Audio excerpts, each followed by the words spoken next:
Good morning, Austin Lean. Good morning, Ty. How are you? I'm good. I think you got a little echo there. Oh Are boy. you playing the show in the background, you motherfucker? No, I don't do that. Yeah. Welcome, ladies and gentlemen. Welcome. I hope you had a great weekend. My name is TY, and we're back here at the Morning Pod. Lots to talk about. We got a big weekend that just passed in the Oscars. But before we get to that, guys, make sure that you are liking, subscribing, and ringing that notification bell so you don't miss any new uploads from the Pop Culture Corner all around. I think we got a big week ahead. Sam Benjamin joining us on Thursday. And then a couple other guests, including a comedian and someone who might have been in Zack Snyder's Justice League. But we'll discuss those, in the coming days. So, with that being said, how you doing? Now, how you doing? Right, I'm doing good. You're good. Oh, and also, don't forget to share with your friends, guys. And your enemies, so we can all watch along together. Right. We just want to welcome Justice to the show. How you doing, Justice? This is gonna be like your daily thing, your Jimmy Kimmel, Matt Damon bump every day. Yep. Justice. Exactly. So I mean, we could start it off with this. I find it to be kind of so. The Oscars happened last night. They did. We had talked about this previously because they didn't have a host, and I felt like the night dragged on a little bit. Mm-hmm. I felt like, and then the lack of like musical guests. Yeah, no live performances. Which is usually you hear the songs that are nominated for best song, but not tonight. Yeah, so just from my perspective, the night dragged on with no host.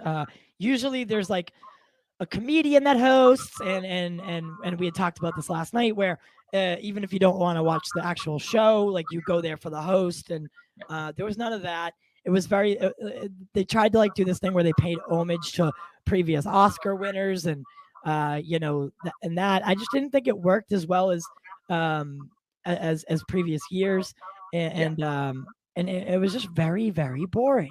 And they switched. So they ended with Best Actor, and a lot of people thought that they were going to pay homage, not pay homage, but they were like, oh, they're ending with Best Actor. Clearly, Chadwick Boseman's going to win, and they're going to do some tribute. Right.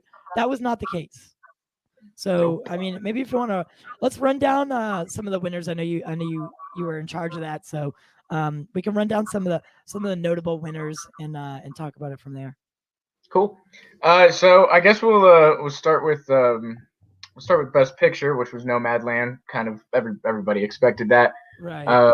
As you said, they switched up the ceremony. Normally, Best Picture is presented last. Right. For some odd reason, they did not do that. When was it first? It was right. It was before Best Actor and Best Actress. Oh, so it was the third to last. Okay.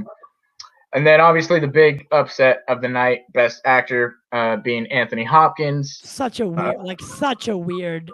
And listen, if I hear the term tour de force ever again, because they kept saying that about Anthony Hopkins and Chadwick Boseman, is that like a pun on Tour de France? I don't know, man. I have no. Or is that a separate saying? I don't even know where that came from, but I just know it's like oh my God, critics' his favorite. Performance was such a tour de force. De force, yep. You still have an echo, by the way. Oh no. Yeah. Well, I don't have to shut. All right, let me. But it's an echo for me, like it's echoing me specifically. So let me see. Just turn it off. No, I'm just kidding. Just mute it. How about now? Everything's muted. How about now? All right. Yeah, it's better. Cool. That's better. But yeah, tour de force. Anthony Hopkins did do a pretty good job in his performance. He played like a guy with dementia. I thought he did a good job. And that was in The Father. So he wins the Best Actor. So I mean, it was one of those things that. Yeah, it's like he always gives a great performance. Anthony's been giving won since Silence of the Lambs. He hasn't won, and I think this did make it too. This means he's now the oldest actor to win an Oscar. He beat out Christopher Plummer from a few years ago. So I know my headphones stopped working. Out, dude. I know. You out, man. That's today's mission. Get a new pair of headphones. What happened to the Indians? They're done. They're done. They're done for done. Kid. They're done. Oh, I got a cat and he likes to chew things. And, Yikes! Yikes! All right, yeah. So big upset though, big snub, if you want to call it. And the thing is like with Best Picture, I know you're just trying to help, man. The thing with Best Picture, I'm not Best Actor, is this is like the last opportunity for the Academy and for Hollywood to pay homage and pay tribute to Chadwick Boseman, the late Chadwick Boseman. And I don't think, and he kind of swept the Best Actor award throughout the whole award season. So people just assumed that he was going to win it here as well, and that was not the case. And I think the only time Anthony Hopkins beat Chadwick Boseman was the BAFTAs, which are in Anthony Hopkins's backyard, right? So that was as to be expected. But here at the Oscars, people were like, okay, Chadwick's going to take this easy. And he didn't. So Twitter was upset. I know that Twitter is really upset. Twitter's very upset about everything though. So I mean, but and here's the thing. I've seen it a lot on people mentioning. You can't fault Anthony. It's not like he knew. Show up, dude. Yeah, I thought that was the best part of it all, is that they gave the best actor to a guy that wasn't even there. Yeah, he was like. But he is 83 years old, so like, I mean, that is true. I cut him. I cut him a little bit of slack. Right. So who else we got winning? So for Best Actress, as expected, Frances McDormand from Nomadland. And you know what I didn't know about Nomadland was all the other people weren't actors. Right, they were all nomads. Her. Yeah. All the other people were real nomads. Ford. Oh man. Ford Force. Oh man. Such a dickhead, man. There it is. I hate it so much. I hate it. But keep going. Supporting actor, we got I don't want to say his last name because I know I'm going to butcher it. But Daniel, I don't know if you know Kaluuya. Which one is it? Terrible at last names. Let me see. From Judas and the Black Messiah, Daniel Kaluuya. Yeah. Yep. That's how I would say it too. Okay, cool. So he won Best Supporting Actor. That was another interesting category. Both him and the guy that portrayed Judas in Judas and the Black Messiah, Lakeith Stanfield, they were both nominated for Best Supporting Actor. Oh, we've talked about this before. Right. Judas was the main character. Right. But he's in the supporting actor category, which makes zero sense. Well, it's okay zero sense. Yeah. Well, it's okay because the supporting actor won anyways. So Daniel took home that award. Best director went to Chloe Zhao for Nomadland, as expected. Which now will be interesting. Now we'll get whenever we get an Eternals trailer. Hopefully, we get Academy Award winner Chloe Zhao. Right. But it also like it is a kind of scary to have her be directing Eternals. Because really, yeah, for me, because a person like Chloe, who is her style is different than the Marvel formula, like, is she gonna produce what we want? Is she going to be able to be a cog in the machine? Like, because she's so original. You think she might be a Rian Johnson in your Marvel Cinematic Universe? Potentially. There might be issues, like why haven't we heard too much about it? Why haven't we seen anything about it? Like, well, Kevin talks a lot about how impressed he is by it.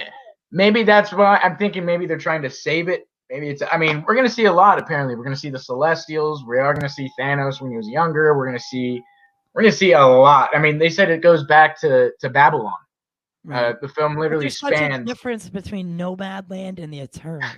Right. Yeah, I know. I just don't know. Like, I don't. Epic scale. We'll see.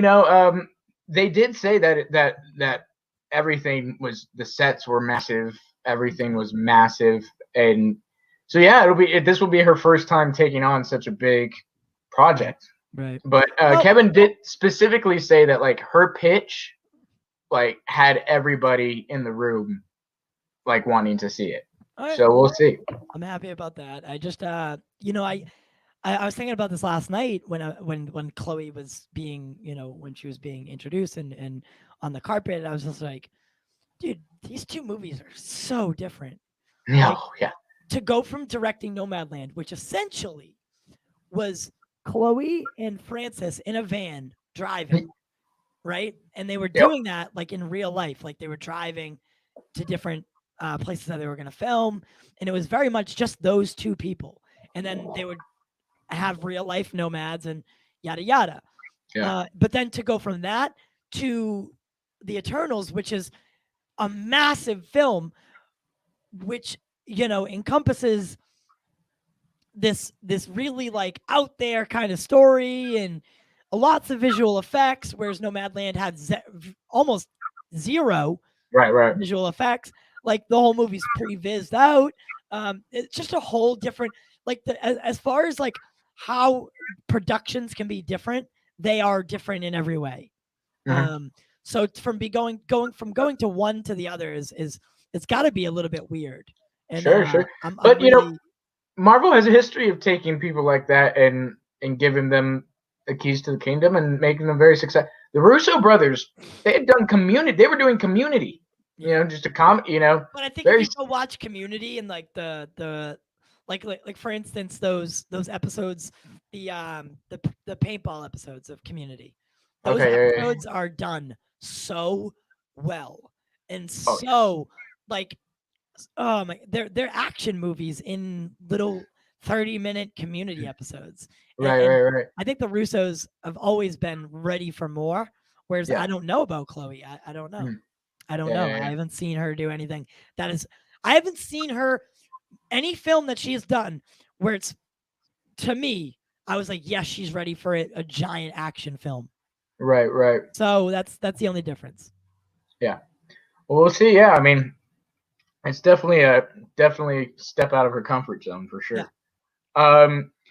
Going on for best screenplay, we had a Promising Young Woman. Yeah, and that was what's her name? Emerald Fenn, right? Mm-hmm. Yeah. Emerald and she's Fennell. So she was like 7 months pregnant when she was filming that movie. Yeah, she wore this like pretty green dress last night. She was looking pretty good, and I think Promising Young Woman, it's about the Me Too, hashtag Me Too movement, and I think sorry if I sound rude or anything, but like all these movies that were up for awards last night, they were, not to like give cadence or credit to Bill Maher when he said like, look, all these movies are like depressing. It's kind of true. Like all these movies were about like either historical fiction or historical whatever, like Judas and the Black Messiah, Nomadland, Minari, all these movies are about like things that like they're just kind of like depressing. Yeah. I understand. It's about a guy with dementia. Like they're literally all movies that are like kind of somewhat depressing. Absolutely, yeah, I agree. They were a little shallow this year, a little. Yeah, but all right, whatever, man. I'm happy for. I will say though, actually, I thought I enjoyed Promising Young Woman in the dark comedy of it, and how they kind of turned it into. I don't know if you saw it, but it was definitely had some dark humor in there, and a couple actors I enjoyed, Bo Burnham and a few other people. So I probably enjoyed Promising Young Woman the most out of all the nominees. Right. Going on, best adapted screenplay goes to The Father, which I guess that was adapted from a Broadway play. Oh. So Right, and I think from the same guy too that wrote the Broadway play. He adapted it into a movie. Beautiful. Supporting actress. This is another one that I'm gonna butcher. Yeon Jun. Oh yeah, she was the 73-year-old South Korean woman. Right. Yeah. Good Her for speech her, was dude. good for her. I loved her speech. Brad Pitt produced Minari, so he presented the award for Best Supporting Actress, and she said up on stage, "It's so nice to finally meet you, Mr. Brad Pitt." So I was like, "Oh, how cool!" But this was her first movie. This was her first movie, her first role, her first anything, and she knocked it out of the park. She took it home. Best animated. Some people are just like born, they don't know that they were born for something, and like they get it a little bit too late in life, and that sucks. Dude, Morgan Freeman didn't start acting until he was like 50. Yeah, and look at him. Like, people wouldn't like. Morgan Freeman is such a staple to like dramatic. Like people think like Morgan Freeman. Like sometimes people narrate books in their head. Morgan Freeman's woke up this morning and got his coffee. Yeah, like people narrate things in his voice because he's such like embedded in their mind as this character who's like, I think that's really cool. Oh yeah, dude. I mean, yeah. So it's cool to see what I think she says I want to work with Brad Pitt again. So we'll see what happens there. Best animated feature went to Soul.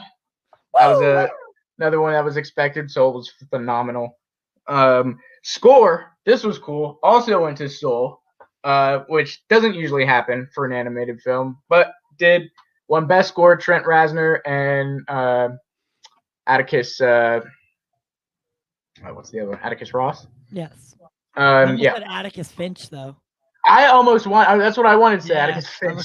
I almost said Finch. I think that's from the book. Right.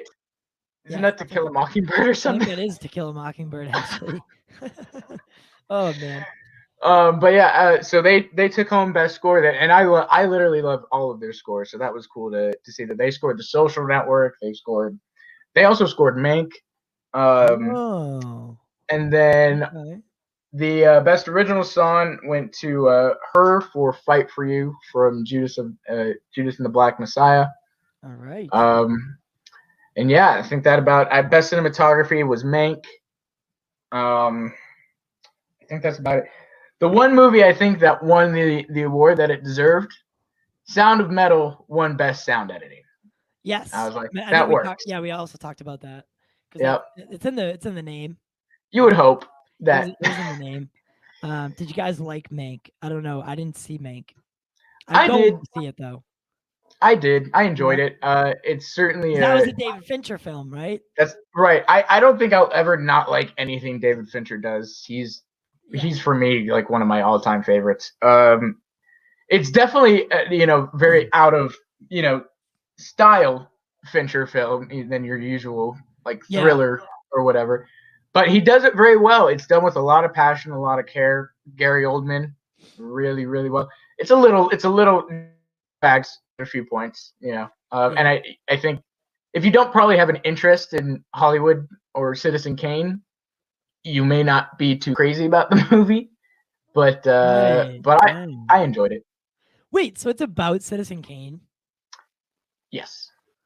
It's about the writer of Citizen Kane. Oh, okay. All right, cool. So yeah, guys, the Oscars, 93rd Oscars. Here's a fun fact about the Oscars that I don't think a lot of people know. The first Oscars lasted less than 30 minutes, and it was at the Hollywood Athletic Club, and there was no host, and it was a less than 30-minute ceremony. The first Oscars, yep. And now we've dragged it to 3.5 hours. 3.5 hours long. It's like the night for Hollywood, yada, yada, yada. But yes, the first one was less than 30 minutes long. And it was at the Hollywood Athletics Club, which mind you is very small and very right. An athletics club. Scream out award ceremony place. But yeah, so that's pretty funny, huh? Yeah, oh yeah. I mean, people are saying, what do you think? There was like 3 movies out that year. That's why it was less than 30 minutes long. Right. Singing in the rain, singing in the rain, and singing in the rain. Let's go. House on the Prairie wins. That's a TV show. Never mind. Right. Oh man, we messed up. Yeah. So a lot of people are talking like this. This may be like it for the Oscars. Like they were thinking it was so bad. Last night's Oscars might have killed it. Like, yeah, there might not be. Okay, so this is the thing. These shows, the Oscars, the Golden Globes, the Emmys. Actually, the Emmys are pretty fun. I always found that the Emmys were one of my favorite award shows. These shows need to realize that you need that element to it. You need a host. Mm-hmm. You need these musical groups to do live performances. Like, clearly you see what happens when you don't do that. It becomes boring. It's dragged out. Your average viewer doesn't want to watch the Hollywood elite show up in these outrageous dresses and tuxedos.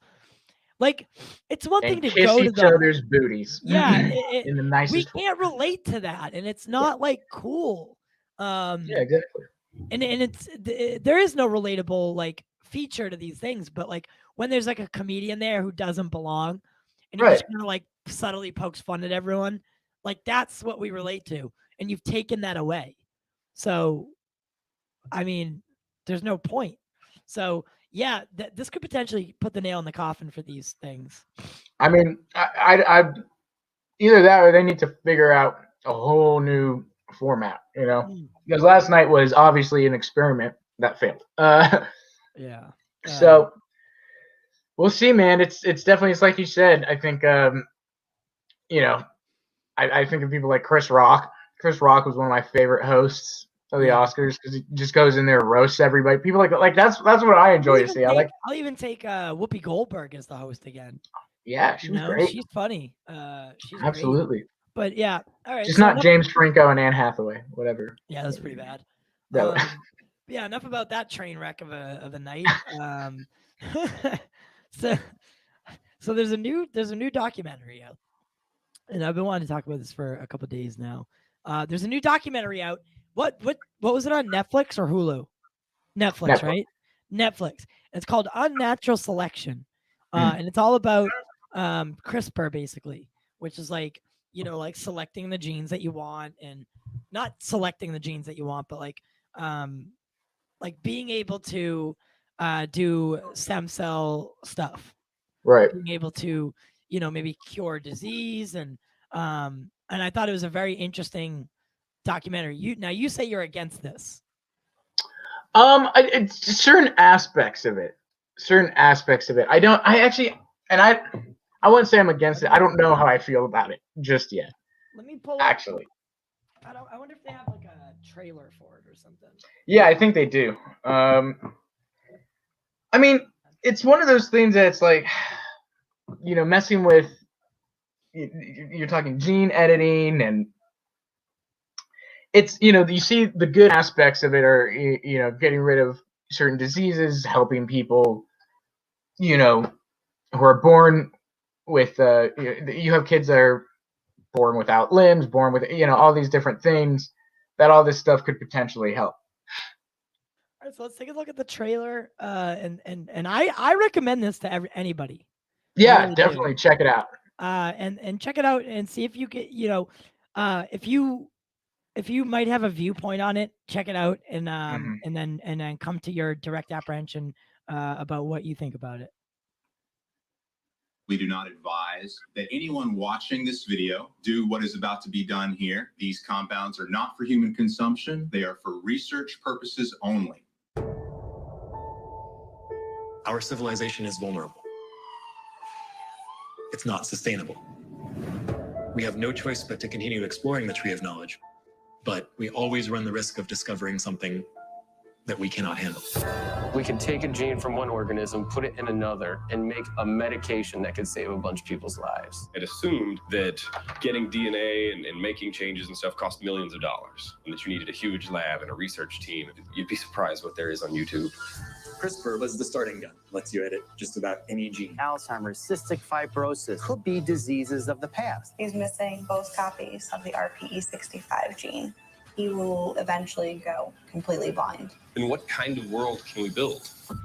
The risks of humans undermining their own existence are very real. We are developing gene therapy technologies to help people take the health of their lives into their own hands. There needs to be rules. Don't put gene drives into the wild. Gene drives could cause irreversible ecological damage. It's amazing the things that we could do with this. The question is, should we? What happens if diseases were just eradicated? Technological breakthrough that could change the future of mankind. This is truly experimentation on human beings. These cells can regrow your kidney. Biohackers actively working on it themselves. How many injections have you given yourself? We are in control of our destinies now. If you're really playing God, you don't care what other people think. Yikes. That was I didn't watch that trailer. That was kind of spooky. So what do you think? I mean, so this documentary, like, I thought opened my eyes about what CRISPR is, what they're actually doing, and why people are so scared of it. Is that's what I'm. So basically, the government's basically saying this to us: you cannot play God because you are going to change something that you can't change back. Once you start, stopping is not an option. Once you get that power, once you find that power, rarely do you ever give it away. So basically that's what they're saying is like, you need to stop doing this. It's not okay. You can't just edit genes to your will. But they're saying, but on the other side, they're saying we can get rid of disease. Right. And the question becomes, just because you're afraid, does that mean we should or shouldn't do this? Should we not try? And that's a really deep philosophical question. Right. Because the show kind of follows, this story with this mother and this child, this kid who's, they mentioned in the trailer. Guy, he's missing both copies. They say right. He's about to go blind and stuff, and you see, that's kind of trying to show the benefit of it. But it's also, I mean, it's one of those things. It's like, are we meant, to cure all disease and to make ourselves perfect through experimentation? And I don't know. Are we meant to play God? And I think that's kind of like you said, it's a question I think everybody's going to answer differently. I see the benefit, but at the same time, I think it's like they said, that's a lot of power, and it's bound to end up in the wrong hands. It's bound to end up. Okay. Doing well, I mean, we can't. I don't think we could think like that. Okay, it's bound to do this. It's bound to end up in the wrong hands. I don't think that's a good enough reasoning to stop it. I don't think so, because we can't. That's like saying I'm not going to get married because I fear divorce. Right? So, well, you okay. It's the argument. I mean, the argument against it is basically saying, I don't know how to explain it further than that, but that's what associates in my head. It's like, well, I'm not going to try because I'm afraid of what the outcome could be, but you're not exactly sure that will be the outcome. Right. Could be the outcome. So is that a valid enough reason to not do something, to not try it? If you're telling me that I was born with a child, or I had a child that could be fixed, that could potentially have this issue eradicated, but I have to tell him no because we as a society were too afraid to take the chance. It becomes a different when you have a child that you have to look at and say that there was going to be something that we could have done, but on principle we didn't. Sure. Right? Absolutely. I mean, and that's the thing. That's why for me it's such a hard question. I mean, because also you know, I am one of those people. I don't necessarily believe, you know, I do believe in a higher power. I do believe in God and all that. And so a part of me is like, you know, there are certain things we just shouldn't mess with. We shouldn't play God about. And so I don't know. It's a question for me that I really have to like think about, and it's because I see the benefits. I do, and it's, you know, obviously I don't have a kid or, you know, somebody, you know, like that, but I can't imagine being a parent and knowing that, you know, like you said, something could have, you know, saved my child, and we were too afraid to do it. So it's such a weird ethical question, because there's very much a weird ethical question. There's so much good, but then, you know, there is potential very bad.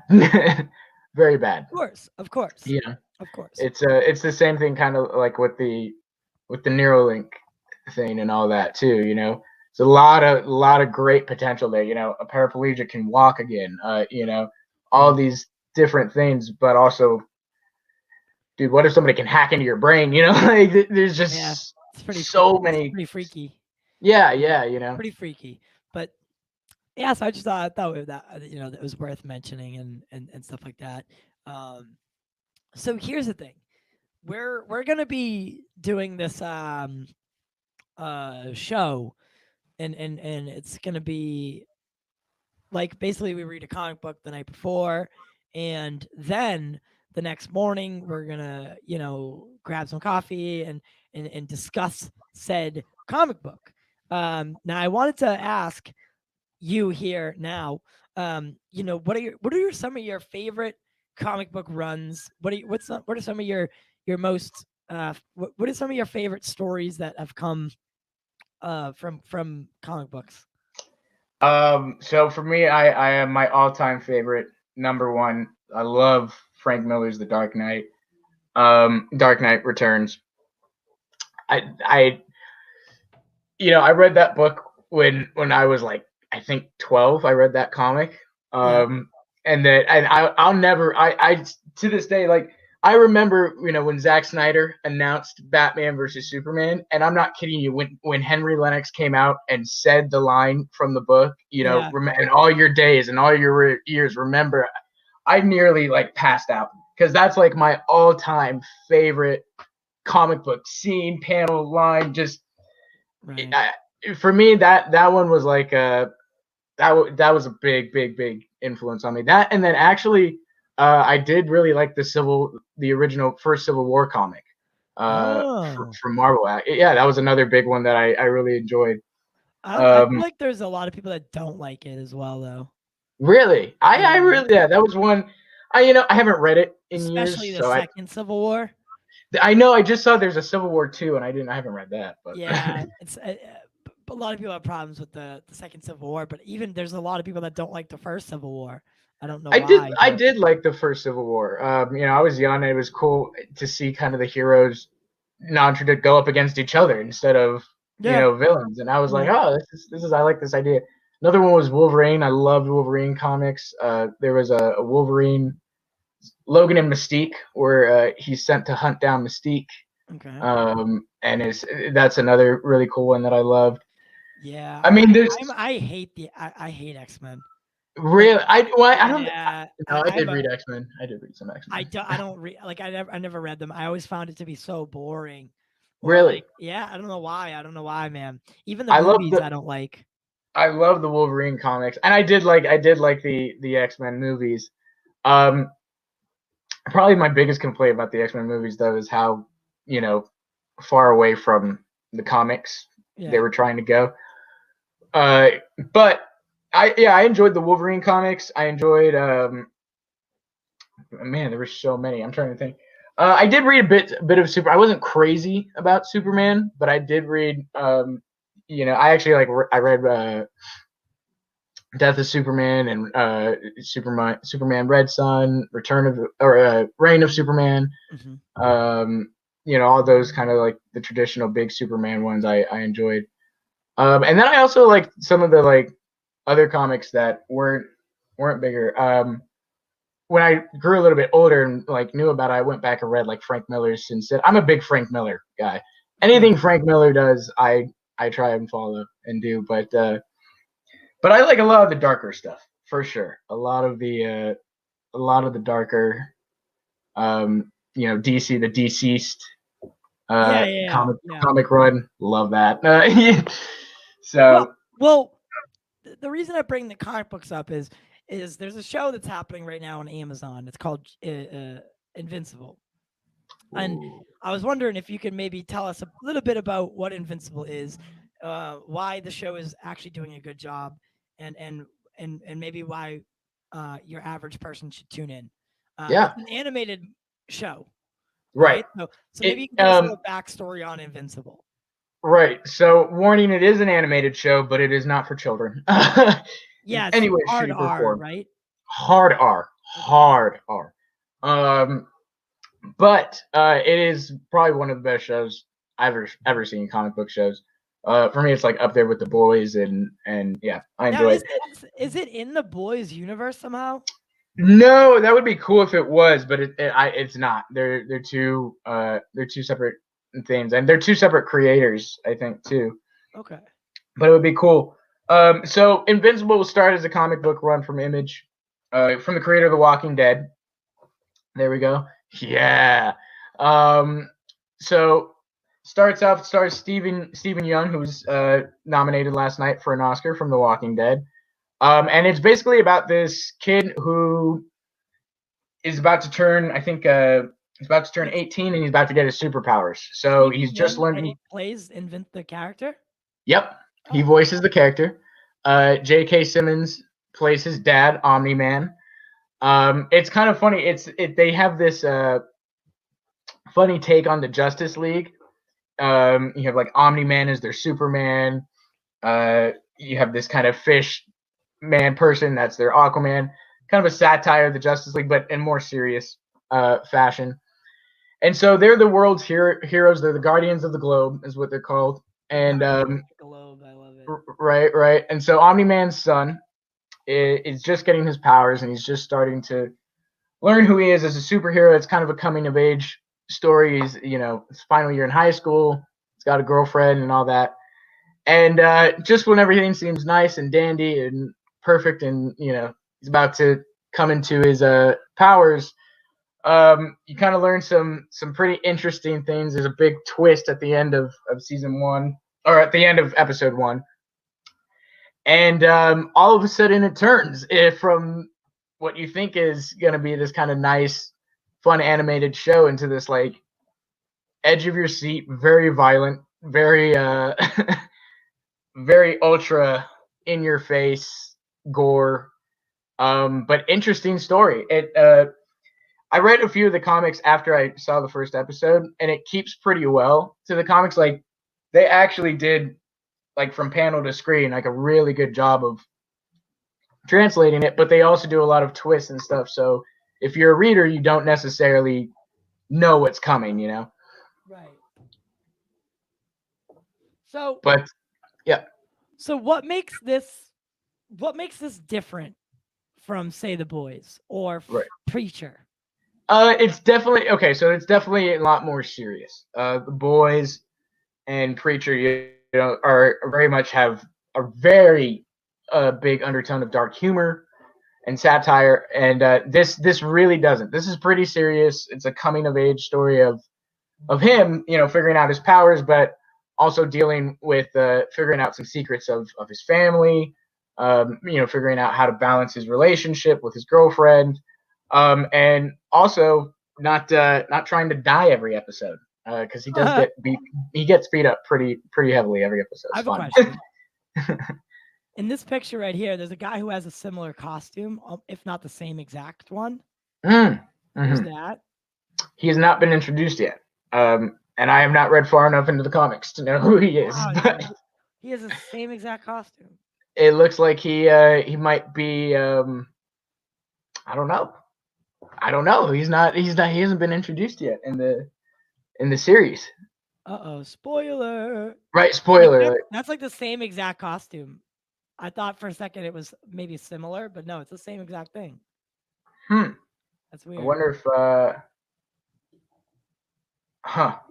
Maybe there's like a multiverse thing they're gonna do. I don't know. It's very. I mean, they're just this season's only 8 episodes. It's like about to end. How would you recommend this to someone who enjoys comic book stuff? Oh yeah. If you enjoy comic book stuff, if you enjoy anything superhero, yeah, this is a phenomenal show, and it's it's great. It's animated, so they do kind of do some stuff with the violence that you probably couldn't do in live action. So it is very, very like comic book accurate at some points, like straight from the panel to the screen. Oh, there we go. We got the trailer. All right, so I want to take a look at the trailer for anyone who doesn't or hasn't seen Invincible or doesn't know anything about it. This is the trailer that is released by Amazon Prime Video. So let's take a look now. That is, so I've kind of skipped over, watched a little bit of the first episode, but I don't know, man. That looked really hardcore. I will say this: the first episode definitely tricks you. It tricks you, because it's literally until the last like 8 minutes of that episode that you realize what kind of show this is. Right. Whereas in The Boys, it starts off with dude's girlfriend gets ran through, right? Right. This one takes a little bit longer. In that first episode, they make you think it's kind of more of a teenage show for teenagers, kind of like Justice League or something like that. And then it turns very, very adult very quickly. You saw in the trailer, heads fly, things dead. I'm assuming that moment where the dad's like, I have to tell you something, and this is going to change everything, is that moment where he finds out the twist. Or something like that. Yeah, which is interesting. That moment was literally how this week's last episode ended. Oh, so that you moment don't find that out for a while. Until Jesus. Until that, Well, Mark's the character Invincible doesn't find out. The audience. Munn is voicing Invincible. Yep. That doesn't sound like him at all. Yeah, I know, that's him. He sounds like a suburban white kid. And he's not. I think that's what they were going for with that. Yeah. Well, and then you have Sandra Oh as his mother, Debbie. Yeah. I saw that Zachary Quinto is in it. Mahershala Ali's in it. The cast runs pretty. Who plays the dad? J.K. Simmons. J. Jonah Jameson. I was gonna say it sounded like him, but I didn't know if it was, because it has he had the voice. Yeah. So, okay, wow, that was pretty. It's cool. A stacked cast. Seth Rogen also played a part in there. He's the executive producer. It's a great show. Definitely check it out. It's definitely not your traditional comic book show or story. It's something that, like The Boys, has a lot of twists and turns and a lot of things that I think you just don't see coming, and it's a lot of fun. As a fan of superheroes and comics, it's a lot of fun. Awesome, dude. Awesome. Well, I know today has been kind of boring. Today, not a lot going on. Right. We have a couple minutes left. Is there, I know you had a wait. What did you? I thought you told me something. Did you have anything else that I forgot about? Oh, I mean, so I mean, this is pretty obscure, but there's some news going around. Well, not news going around, but Amber Heard is training for Aquaman 2. So she's training for Mera's return.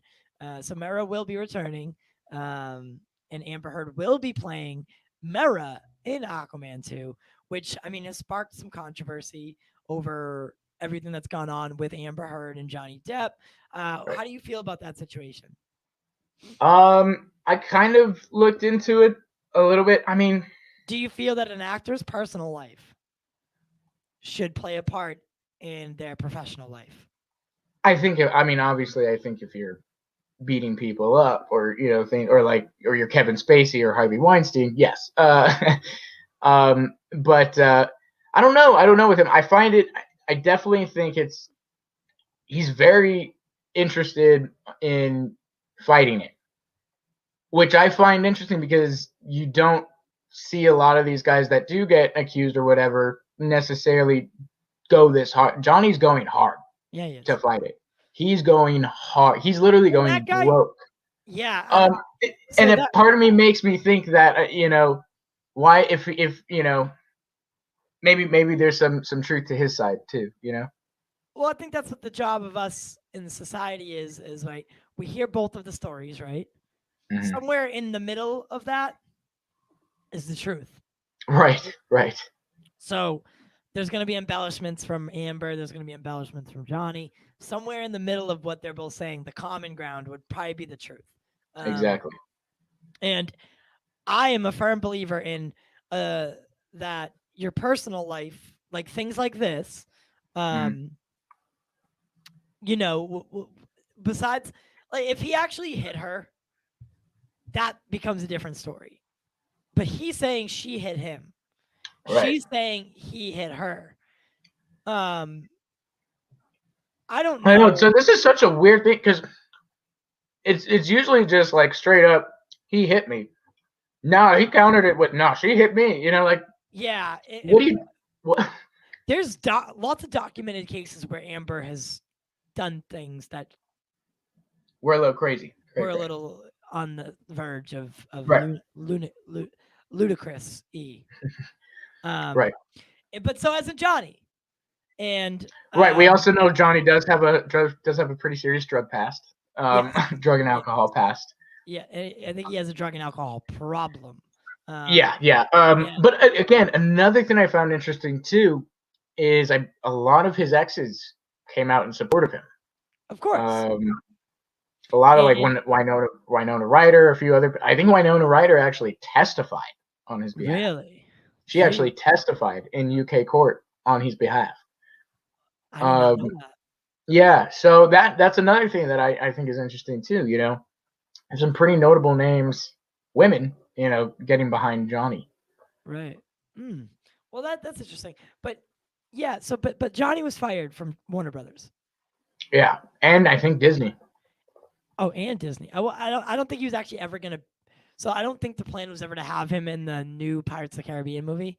They wanted to go a different route from the jump, and then this just kind of like solidified their decision.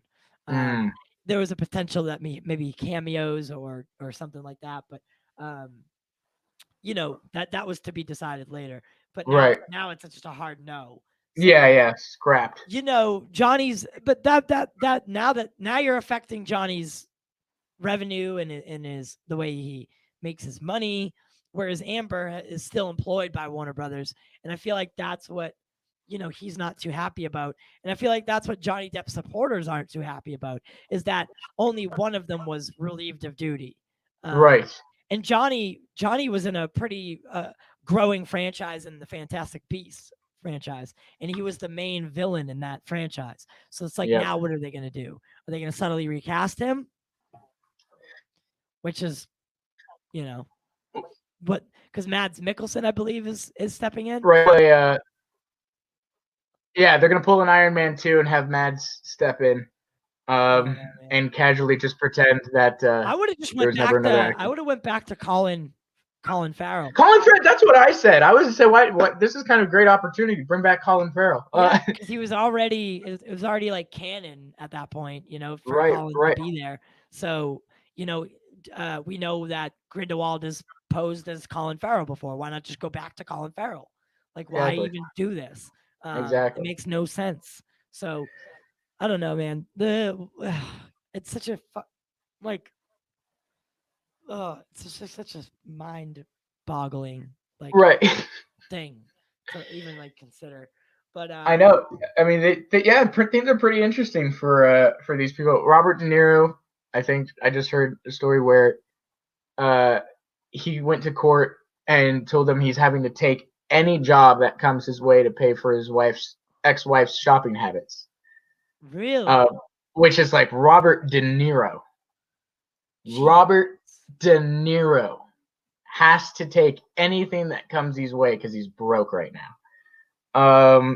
Yikes. Yeah, things are interesting in Hollywood. These are some big names that are having some some big issues. Some big names and some bigger issues. Some big names and big issues. Yeah, I did want to. I'm going to share this link. What is it? With you. I'm out of the Oscars. All right. I don't know. Yeah, they posted. Just a little encouragement to hopefully get everybody back in the movies, back in the theaters.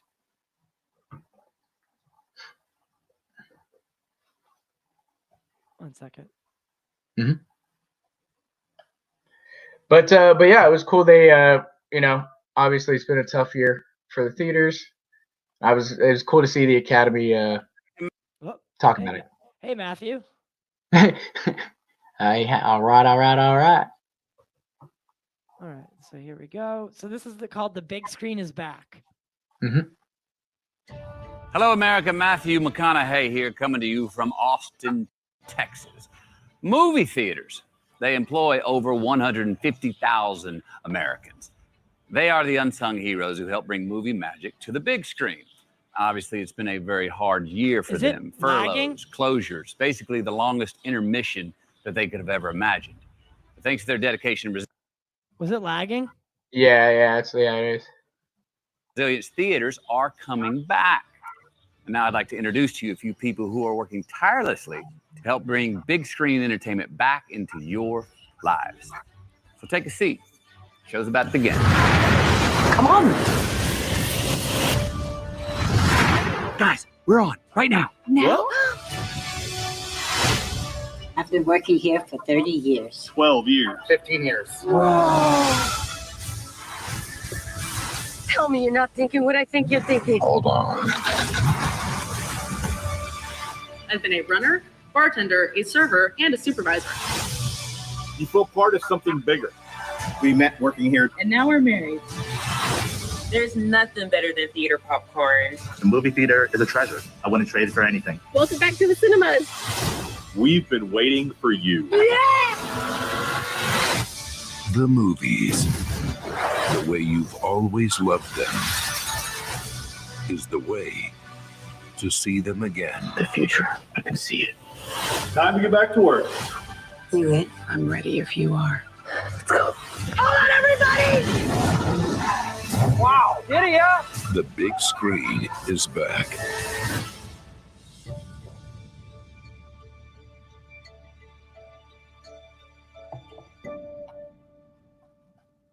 It's pretty cool.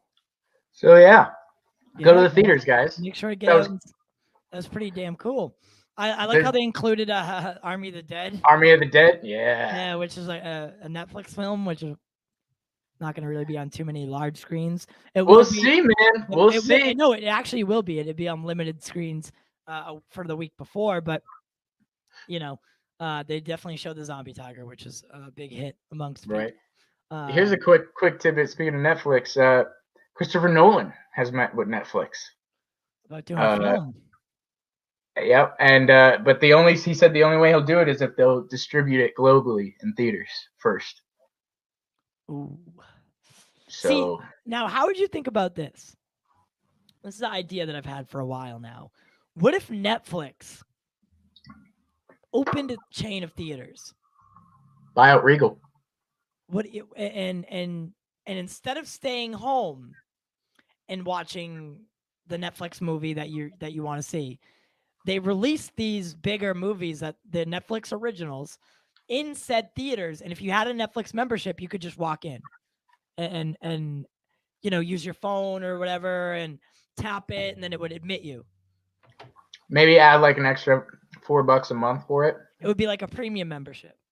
I like it. If you paid for the top membership at Netflix, which is like the $17.99 a month, that'd be cool. You could just walk into those theaters and grab a ticket. And then if you're not a member, you can still buy a ticket. Yeah, you could still purchase a ticket and go see a movie like you normally would, but it would just be screening Netflix originals and maybe other movies if they had the contracts or whatever. That would be sorted out at a different time. But like, Do you think that would be a smart idea on Netflix? I think that's a great idea. I think that's a great. They discussed it. They were talking about it last year, where I thought it would be interesting. Like if Amazon, they were saying might buy out one of the theater chains, and then that way they can do that. They can do their releases theatrically exclusively in that theater chain.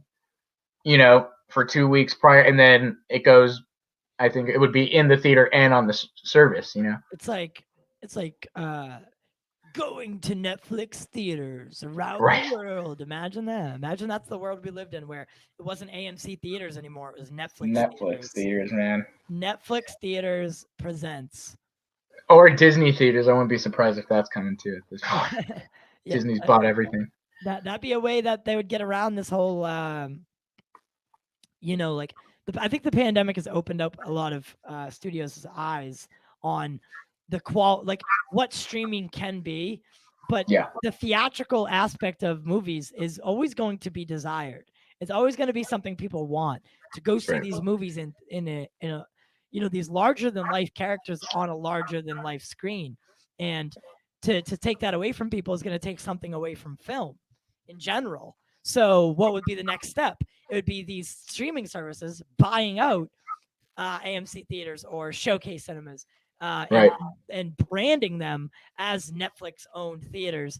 And if you have a membership to Netflix, you can just go in and watch a movie instead of watching it at your house. I think that's a smart call. I do too. I think that's a great idea. And they're at a point now where I think the release. Hey, Netflix, I'm here. Give us a call. If you want my ideas, by the way, that's my idea. So it would have to be, you'd have to buy it from me at the Pop Culture Corner. We have exclusive access to stream at all Netflix theaters. That's right. Sorry, but I'm not sorry. Sorry, not sorry. There you go. I mean, I think that's a great idea. I think that would be an awesome thing. And it'd be cool to see them support people going to the theaters too, for big movies like that. Right. But yeah, man, thank you for spending the morning with me. I know today was kind of a lackluster news day, but tomorrow we're back at it. Tomorrow is going to be a lot of fun. We got so besides the morning, you have someone that's joining us tomorrow. Right. Now, you want to tell us a little bit about this person? Yeah. Okay. So so my friend Kennedy Mason, otherwise known AKA the Yoinks, will be joining us. He is he's a gamer, plays Escape from Tarkov, and what's his YouTube? His YouTube is at the Yoinks TV, I believe. Yoinks, let me pull it up here. Because I see the Yoinks. Let me see here. YouTube. Is it the one with 215? And the Yoinks. Yep. All right, so if I can. Yeah, he's mainly on Twitch. He's a Twitch streamer. But he has a YouTube But he has a YouTube where he puts up his clips. Yeah. Here's one of the clips. This is 15 minutes long. We will not watch the 15 minutes. So this is him right here.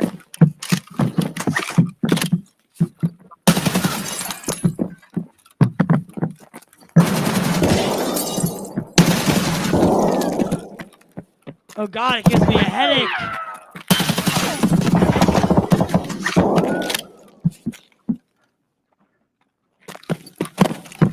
Граната!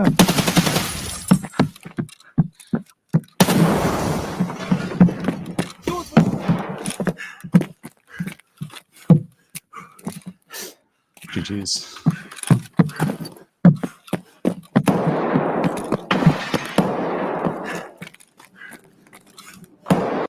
All right, so that's a little bit of one of his clips. Right. So yeah, he runs raids and tournaments and labs. And the interesting thing is he probably started this like about little less than a year ago. Mm-hmm. And he's gone from just doing it part time to now he's doing it full time. Makes money fully off of it. On Twitch. Yep, he's a Twitch associate affiliate, whatever. Okay. And so yeah, so he's gotten a pretty nice little crowd and following. He's doing a lot of tournaments and stuff, and so yeah, we're gonna talk to him about just the gaming community and culture and his whole startup there. That's awesome, dude. Yep. See, that's the goal, right? Yeah, he's completely living off of streaming streaming. That's the for goal. 6 hours. Yeah, that's the goal, man. So I think that's really inspiring, and I think that's really, really great on him, man. I'm excited to see what you guys talk about, and it's gonna be fun. Yeah, I've known him since my freshman year. Little fun fact: we both went to a private Lutheran school, and our first day there was orientation, and they had a chapel and they had like a worship band, right? Start seeing it for your first day, and we're all standing, and I never met. It was my first day there. Never met anybody. But Kennedy was sitting right in front of me, and as soon as the worship band started, I said verbally out loud, I said, "Oh, here we go." Yeah. And Kennedy turned around and put his hand down and said, "I'm Kennedy Mason. Nice to meet you." And that was the start of a beautiful friendship from there. Oh, it's so cute. Oh, it's so cute. Right. Yes, I can't. I'm excited, man. That's gonna be what, you and Jack? Yep. Okay. Believe me and Jack for Ty's Corner. Yep. Rarely do I show up on that anymore. It's pretty hilarious. I think that's the greatest gag, is that Ty's Corner does not feature Ty. Yep. Just my corner of the world. Right. I don't show up anymore. I'm too fucking cool, man. Yeah, you got other things, man. You're too important. cool to show up in my corner. No, but it's a good thing. I'm excited to see what you guys talk about and hear from him, and how it's been going from part-time to full-time, and what it's like gaming for a living, and being able to do that in this kind of world. It's exciting almost. So if you guys haven't already, check out the Yoinks on Twitch TV, and then on YouTube, subscribe, and then we'll have him in here tomorrow. That's a friend of Austin, and I'm excited. Yes, sir. All right. Yes, sir. On. So before we go, we are brought to you by Showcase Cinemas Deluxe. Now, if you haven't already, Mortal Kombat is playing right now. It's literally playing right now as we speak. It's on some theater at some screen, and it's playing right now. We were live from inside the Showcase Theaters for all-day coverage of the film on April 23rd. That video is now available. Please take a look at it after you see the film Mortal Kombat. Make sure to get out and support your local theater. See these larger-than-life movies the way they were intended, on the largest screens possible. Showcase offers X Plus, which is their large premium format theater. Not only do you see and hear the film, but you become a part of it as well. Find out where your local Showcase Cinemas is by heading to their website, www.showcasecinemas.com. Again, that's showcasecinemas.com. Or by clicking the link in the description below. Remember, be Showcase safe. Showcase has implemented several protocols to ensure that your focus remains on the film and not on the pandemic, including new ventilation systems in each theater to ensure proper airflow, sanitizer on every wall, and so much more, guys, so much more. Enjoy the movie the way it was meant to be, with a night out to the theater. We are also brought to you today by this one. That's right. Kai CBD, a Las Vegas-based health and wellness CBD company. They've been around for just a little bit, but they're run by a 20-year massage therapist whose mission is to help people with chronic pain.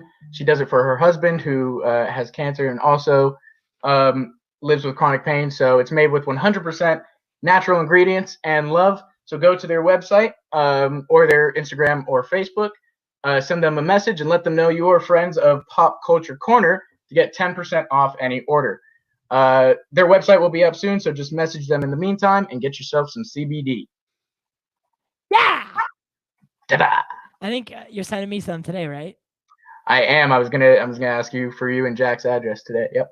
Heard. I'll give it to you after. Can't be having everyone knowing my address. Right. Yeah. Getting Yeah. get a rat's head or something. Oh. Jared Leto style. Don't threaten me with a good time. Speaking of rat's heads, I'm just kidding. We are brought to you today by Bonk's Bars, who sells rat heads. Just kidding. We are brought to you by Bonk's Bar in Philadelphia. Bonk's specializes in seafood and good times. If you're in the Philly area, make sure to stop by on Tuesdays. Our resident producer, Jack Sheriff, hosts trivia at the bar. Mention Pop Culture Corner to Jack and receive your first drink for free on the house via Pop Culture Corner. For more information about the menu or specials of the week, visit Bonk's website or their social media pages. All the links, as always, are in the description below. Guys, it's been a real pleasure to be hosting you today. Make sure to join us again tomorrow. Grab your breakfast, grab your coffee, grab your good time, Sally, and let's do the morning show. I'm excited about some of the things that we got going on this week, and you're not going to want to miss them. You're not going to want to miss being a part of it. Here we are in all black. And here's, by the way, here's the Super Mario Bros. By the way. Oh yeah, that's right. Oh god. Look at these little heads. What are those? That's little terrifying. Things? That is horrifying. Absolutely horrifying. Dude, that's the stuff of nightmares right there. Literally the stuff of nightmares. Yeah. That's not my problem. I think a real. Yeah. So we do it for you, and we do it for the culture. Make sure to subscribe, like, and follow on all platforms. Everything is in the link below, in the description below, I should say. And please consider becoming a Patreon. I got some cool behind-the-scenes stuff that we got going on for all Patreons. And we have some more in the works. We'll see you tomorrow.